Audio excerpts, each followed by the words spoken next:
For months, NBC TV stations around the country have been working together, mailing hundreds of letters to test the United States Postal Service. As part of our I-Team election project, we wanted to see how long you can reasonably wait before mailing your ballot.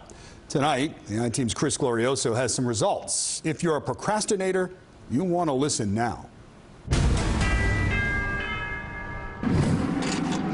You heard about the mail slowdown over the summer, but now it's fall. Crunch time for the Postal Service. There are 11 days left before the election, and if you have not mailed your ballot, you might want to know, how long will it take to get there? It's getting a little close for comfort, so a little nervous. The U.S. Postal Service sets its own benchmark for first-class mail, estimating a letter should get to its destination in 1 to 3 business days. This summer and fall, NBC TV stations across the nation launched an experiment. In August and September, we mailed hundreds of first-class letters to each other, some between addresses in the same region, some long distance between cities. Our unscientific results: 88% of our letters made it in 3 days. About 98% made it within 5 days. Now, 2% took longer. On the one hand, that's promising. It means most of us can be reasonably sure our ballots will get to their destinations by Election Day, as long as we mail them by October 27th. That's this Tuesday. But on the other hand, what if your ballot is part of that 2% getting delayed? If I was to vote, I wouldn't be so sure that my vote would be counted. I'm very confident. I have no problem with it. One of the mail mix-ups in our test was this letter from Chicago to Brooklyn. It took 28 days to get there. If just 1% of 50 million mail-in ballots were delayed or lost, that would mean an estimated 500,000 voters could be disenfranchised.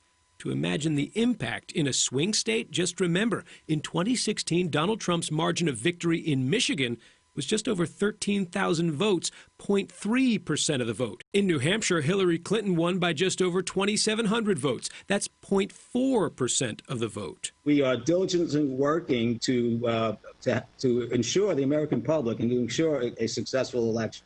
After criticism this summer for a slowdown in mail delivery, Postmaster General Louis DeJoy said getting votes to their destination is his top priority. Despite that, data just released as part of a federal lawsuit shows first-class mail is still lagging where it was in the beginning of July. Nearly 92% on time then, 5% slower in the beginning of this month.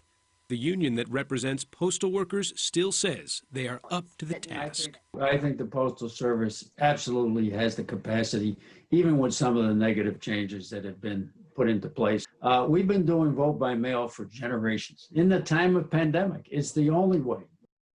The Postal Service declined NBC station's request for an interview, but the agency says it has already successfully handled more than 500 million pieces of election mail, and it also has a special postmark team making sure ballots get postmarked properly.